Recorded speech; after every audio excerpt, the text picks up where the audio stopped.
Welcome to my YouTube channel political atlas. मेरा नाम एकता शर्मा है और मैं पॉलिटिकल साइंस के डिफरेंट टॉपिक को लेकर आती हूँ और बहुत ही इजी वे में कॉन्सेप्ट को क्लियर करने की कोशिश करती हूँ। तो जैसा कि अभी हमारा मेकिंग ऑफ इंडियाज़ कॉन्स्टिट्यूशन का सीरीज़ चल रहा है, ठीक है, भारतीय संविधान का निर्माण, इसका पार्ट 1 मैं अपलोड कर चुकी हूँ। अगर नहीं देखे हो तो डिस्क्रिप्शन बॉक्स में लिंक है, वहाँ जाके आप देख सकते हो। आज मैं संविधान के निर्माण का पार्ट 2 करूँगी। तो चलिए देखते हैं क्या हम लोग समझेंगे आज इसमें। So let's start our chapter. आज हम लोग देखेंगे भारतीय संविधान के निर्माण में संविधान सभा का कार्यकरण यानी working of the constituent assembly, संविधान सभा के अधिवेशन, sessions of the constituent assembly, संविधान सभा की समितियां, committees of the constituent assembly. अब देखो, जो पार्ट 1 का जो मैं वीडियो अपलोड की हूँ उसमें मैंने बता दिया है कि किस तरह से संविधान सभा का गठन हुआ है और किस तरह से उसके डिमांड रखे गए हैं। तो अगर आप नहीं देखे हो तो वहाँ जाके आप देख सकते हो। तो चलिए अपने लेसन को स्टार्ट करते हैं और इन टॉपिक्स को डील करते हैं। ओके, तो सबसे पहले हम लोग देखेंगे संविधान सभा कार्यकरण, यानी किस तरह से संविधान सभा जब गठन हो गया है तो किस तरह से उसका वर्किंग होता है, ठीक है, किस तरह से वो अपने काम करती है। तो संविधान सभा का प्रथम बैठक 9 दिसंबर 1946 को हुआ है, ठीक है। इसका जो फर्स्ट बैठक हुआ है, फर्स्ट मीटिंग हुआ है, वो 9 दिसंबर 1946 को हुआ। डॉक्टर सच्चिदानंद सिन्हा को संविधान सभा का अस्थायी अध्यक्ष चुना गया।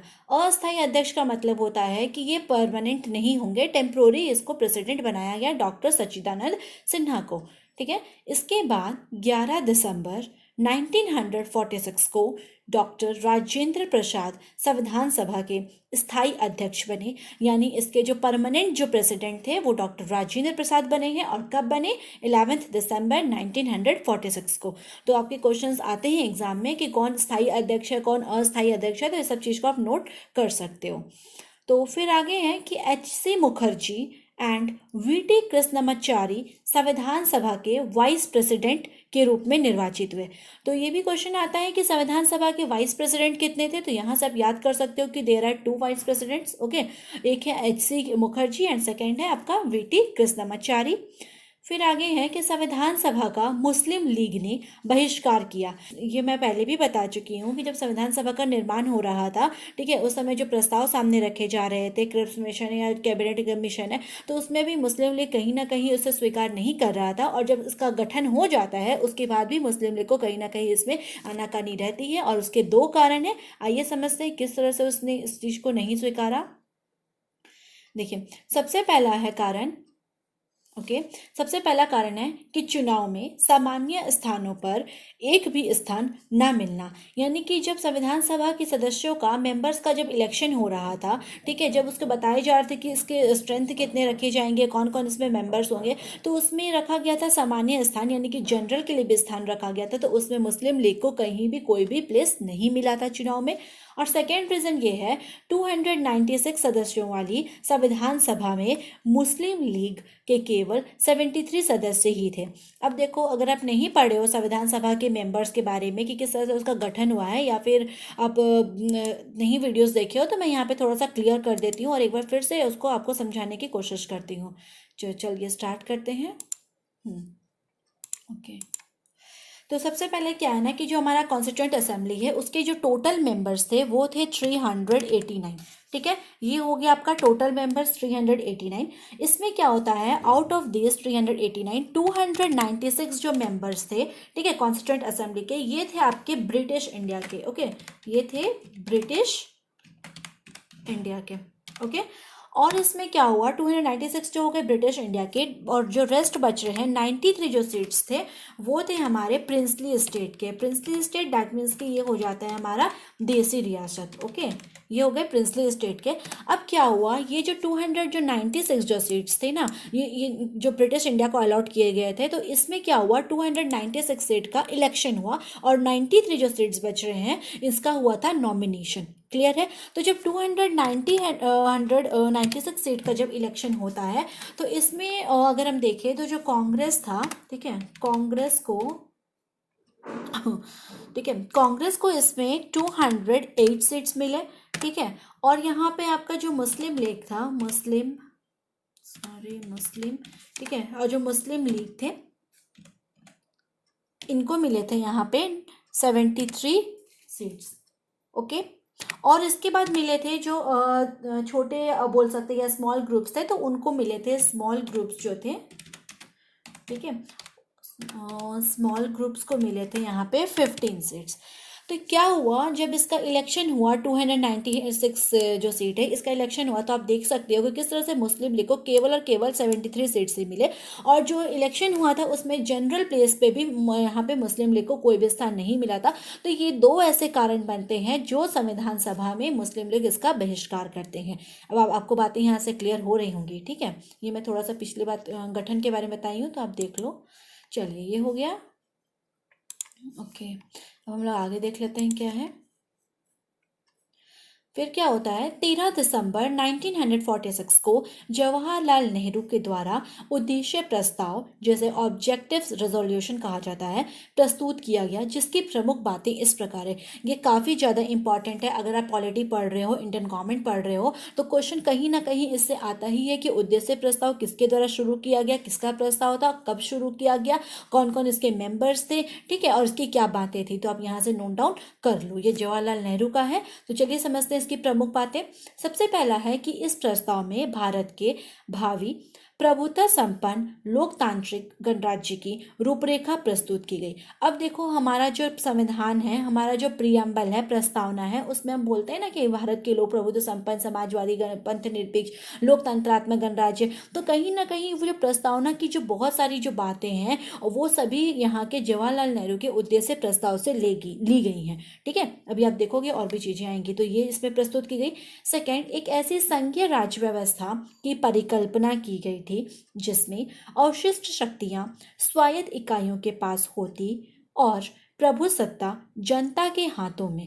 कहने का मतलब है कि इस जो उद्देश्य प्रस्ताव है इसमें यह भी बात रखा गया कि जो संघीय राज्य व्यवस्था होगी उसमें जो अवशिष्ट शक्तियां होती हैं वो राज्य को दी जानी चाहिए, स्वायत्त इकाइयों के पास होनी चाहिए, और जो प्रभुसत्ता है वो जनता के हाथों में होनी चाहिए। यानी कि पूरी तरह से लोकतंत्रात्मक गणराज्य की स्थापना की बात करता है। नेक्स्ट है, प्रस्तावना में सभी नागरिकों को सामाजिक और राजनीतिक न्याय, परिस्थिति की, अवसर की और कानून के समक्ष समानता, विचारधारा, अभिव्यक्ति, विश्वास, आस्था, पूजा, व्यवसाय, संगम और कार्य की स्वतंत्रता की गारंटी प्रदान की गई थी। यानी इसके हिसाब से जो उद्देश्य प्रस्ताव था जवाहरलाल नेहरू का, उसमें इन सभी चीज़ों को इसने बोला कि ये सभी चीज़ें हमारे सभी नागरिकों को मिलनी चाहिए। और कहीं ना कहीं जो हमारा प्रियम्बल है उसमें इसने बहुत सारी चीज़ों को लिया गया है। अगर आप पढ़े हो तो आप समझ सकते हो उस चीज़ को। ओके, फिर है कि इसके साथ ही प्रस्तावना में अल्पसंख्यकों, पिछड़े एवं जनजातीय क्षेत्रों तथा दलित एवं अन्य पिछड़े वर्गों के लिए भी रक्षोपाय यानी सेफ गार्ड की व्यवस्था की गई। यानी कहीं ना कहीं जो माइनॉरिटीज़ वाले होते हैं, जो ट्राइबल एरियाज़ वाले होते हैं, जो दलित है और जो पिछड़े वर्ग वाले हैं, उनको कहीं ना कहीं आरक्षण की व्यवस्था आज अगर देखें तो दी गई है। तो ये हमारे जो जवाहरलाल नेहरू हैं उनके उद्देश्य प्रस्ताव में ही ये बातें की गई थी। फिर है विचार विमर्श के बाद, मतलब ये जब उद्देश्य प्रस्ताव रखा गया और किस तरह से संविधान सभा की जो कार्यक्रम हो रहा था उन सभी चीज़ों को यहाँ पे जब सामने रखा गया, तो क्या हुआ, जब विचार विमर्श होने लगा उसके बाद 22 जनवरी 1947 को संविधान सभा के सदस्यों ने सर्वसम्मति से इस प्रस्ताव को पास कर दिया, ठीक है।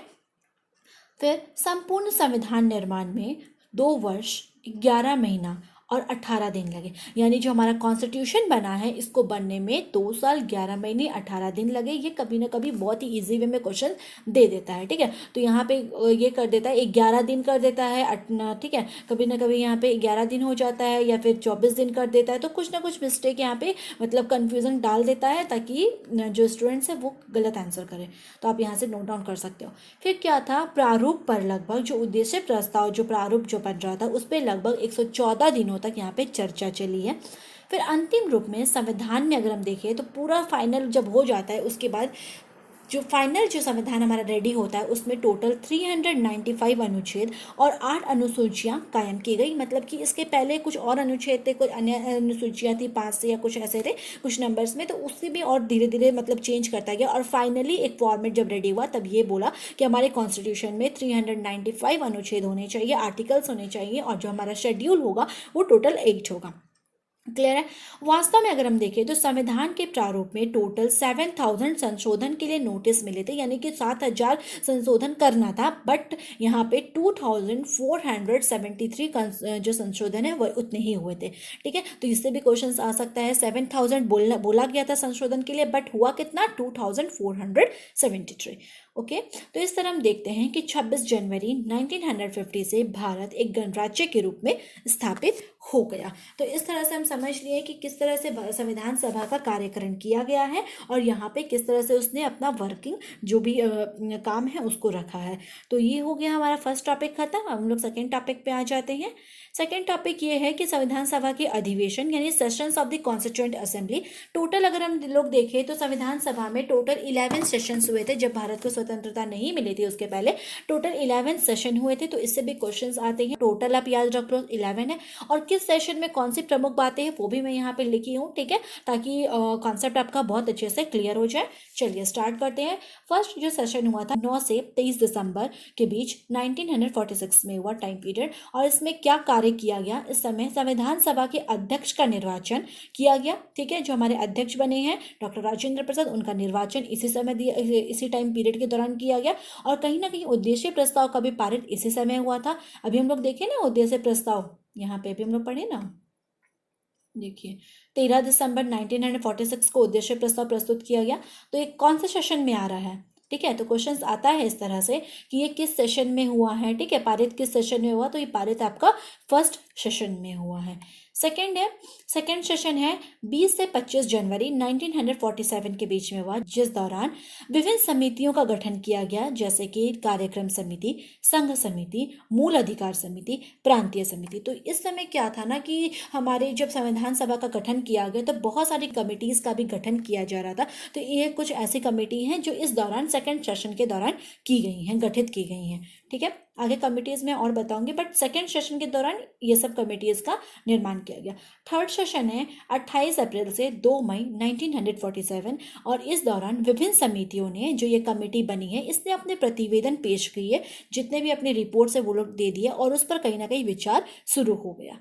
ठीक है, फोर्थ सेशन आता है 14 से 31 जुलाई 1947, जिस दौरान देसी रियासतों के प्रतिनिधि शामिल हुए। यानी कि इस सेशन में जो हमारे प्रिंसली स्टेट है, जो देशी रियासत है, उनके जो रिप्रेजेंटेटिव्स हैं वो भी इस सेशन में पार्ट लेते हैं। और इस दौरान संविधान जो हमारे राष्ट्र का जो ध्वज है, राष्ट्रीय ध्वज है, उसका प्रस्ताव भी 22 जुलाई 1947 को ही पारित हुआ था। यानी जो हमारे देश का जो झंडा है वो 22 जुलाई 1947 को अडॉप्ट कर लिया गया था, पारित हो गया। तो यहाँ से अडॉप्शन भी आराम से हो जाता है। ठीक है, फिर आता है फिफ्थ सेशन जो 14 से 30 अगस्त 1947 के बीच में हुआ।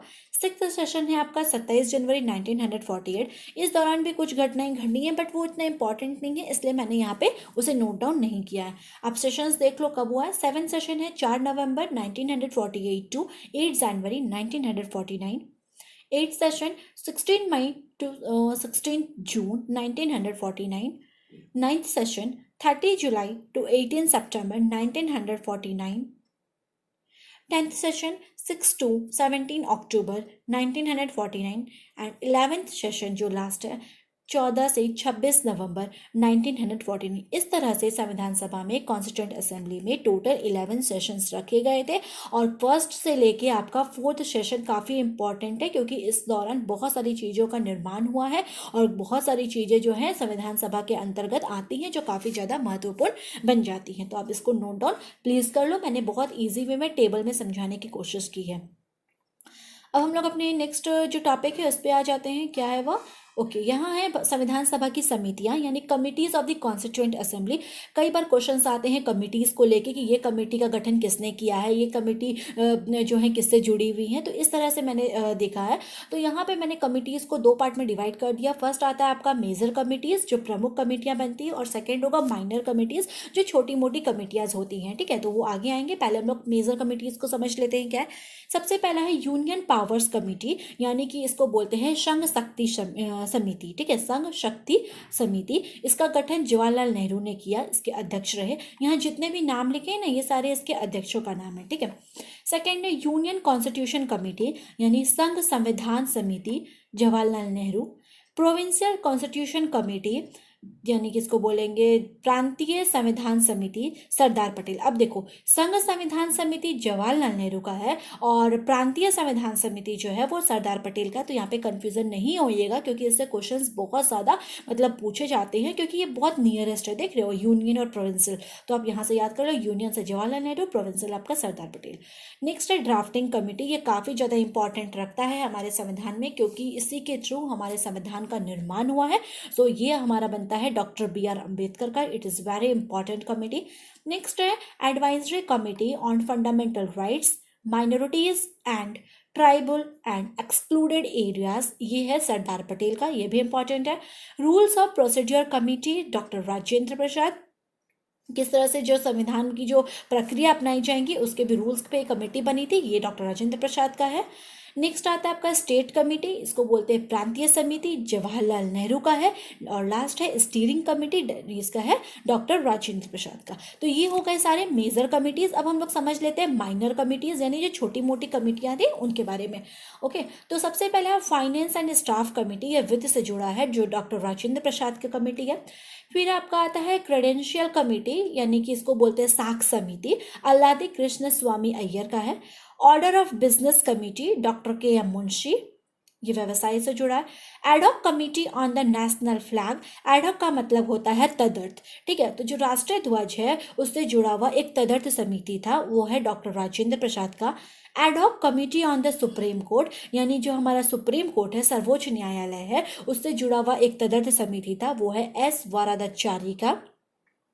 Next ad hoc committee on citizenship, यानी नागरिकता का भी तदर्थ कमेटी बना था है, वह है S. वरादाचारी का। तो S. वरादाचारी का दो कमेटी आता है, ad hoc committee on supreme court and ad hoc committee on citizenship.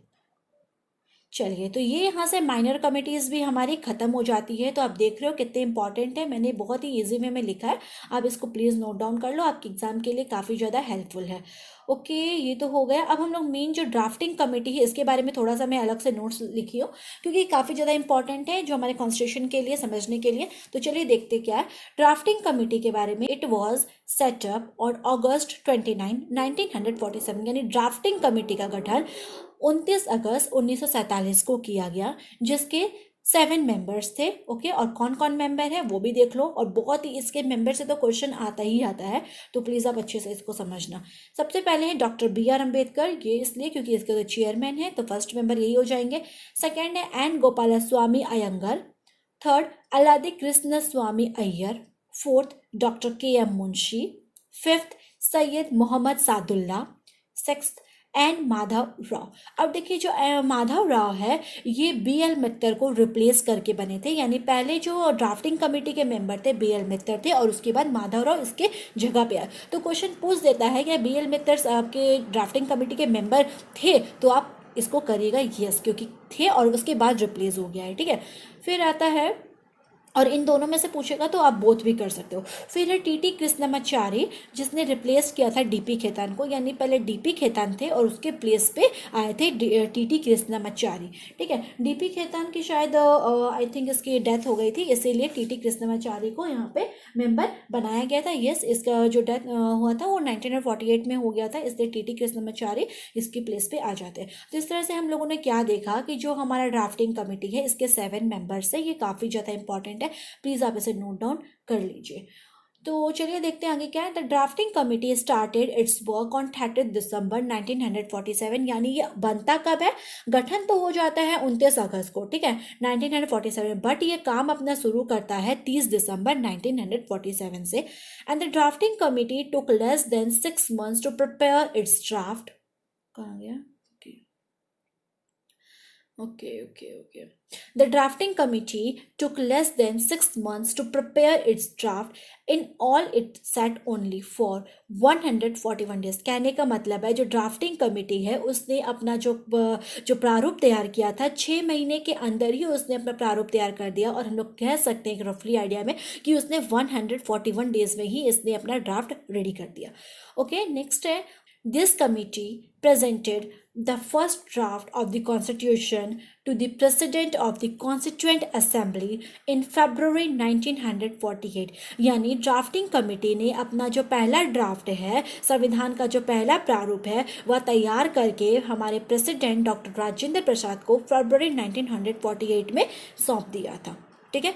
फिर उसके बाद क्या हुआ, discussion on the draft of the constitution begin in the constituent assembly from 4 नवंबर 1948। यानी जब संविधान का जो ड्राफ्ट रेडी हो गया और जब कॉन्स्टिट्यूएंट असेंबली के प्रेसिडेंट यानी डॉक्टर राजेंद्र प्रसाद को सौंप दिया गया, तब उसके बाद इस प्रारूप पे डिस्कशन होना शुरू हो गया, ड्राफ्ट पे डिस्कशन होने लगा, और ये डिस्कशन की शुरुआत होती है 4 नवंबर 1948 से। तो ये पॉइंट भी काफ़ी ज़्यादा इंपॉर्टेंट है कि डिस्कशन कब हुआ, तो डिस्कशन शुरू होता है 4 नवंबर 1948 से, और इसके बाद कहीं ना कहीं पहला वाचन, दूसरा वाचन और तीसरा वाचन होता है, तब जाके जो ड्राफ्ट है उस पर चर्चा परिचर्चा हुई और तब जाके ड्राफ्ट को स्वीकारा गया। तो अब देखते हैं कब स्वीकारा गया।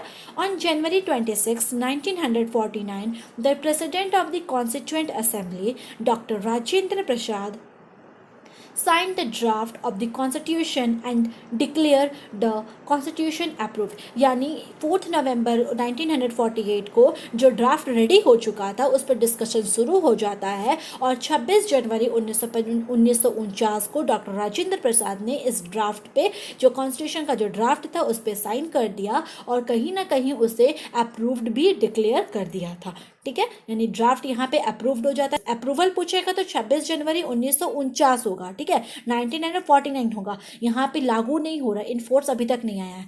और जो कॉन्स्टिट्यूशन जब हमारा बन जाता है केम इनटू इनफोर्स ऑन 26 जनवरी 1950। यानी टोटल दोनों में अगर देखा जाए तो 1 साल का डिफरेंस है। 26 जनवरी 1949 को हमारा ड्राफ्ट रेडी हो गया, कॉन्स्टिट्यूशन हाउस पे डॉक्टर राजेंद्र प्रसाद ने साइन कर दिया, अप्रूव्ड हो गया, लेकिन ये केम इनटू फोर्स यानी कि लागू हो जाता है 26 जनवरी 1950 से। चलिए यहाँ पे आई होप कि ड्राफ्टिंग कमेटी क्लियर हो गई होगी, ठीक है। तो इस तरह से ये काफ़ी ज़्यादा इंपॉर्टेंट है। आप कोई भी एग्जाम के प्रिपरेशन कर रहे हो ना, कंपटीशन की तैयारी कर रहे हो और पॉलिटी पढ़ना है, तो डेफिनेटली क्वेश्चंस यहाँ से उठते ही उठते हैं, क्योंकि ये सभी चीज़ क्या है ना, बेसिक है हमारे कॉन्स्टिट्यूशन का, हमारे पॉलिटी का, ठीक है। तो बेसिक से क्वेश्चन हर बार रहता है, कोई भी एग्जाम की तैयारी कर रहे हो ना, रेलवे हो चाहे नेट हो, मतलब बेसिक तो इजी में भी रहता है, ठीक है। तो आप यहाँ से नोट डाउन कर लो, आपके लिए काफ़ी ज़्यादा हेल्पफुल होगा। चलिए अब हम अपने लेसन के एंड पे आ जाते हैं। आई होप कि मेरा आज का लेक्चर आपको अच्छा लगा होगा, और अच्छा लगा हो तो प्लीज़ लाइक कीजिए मेरे वीडियो को, और आपको लगे कि अपने फ्रेंड्स के साथ भी शेयर करना चाहिए तो प्लीज़ अभी तक शेयर नहीं किए हो तो जाके शेयर करो।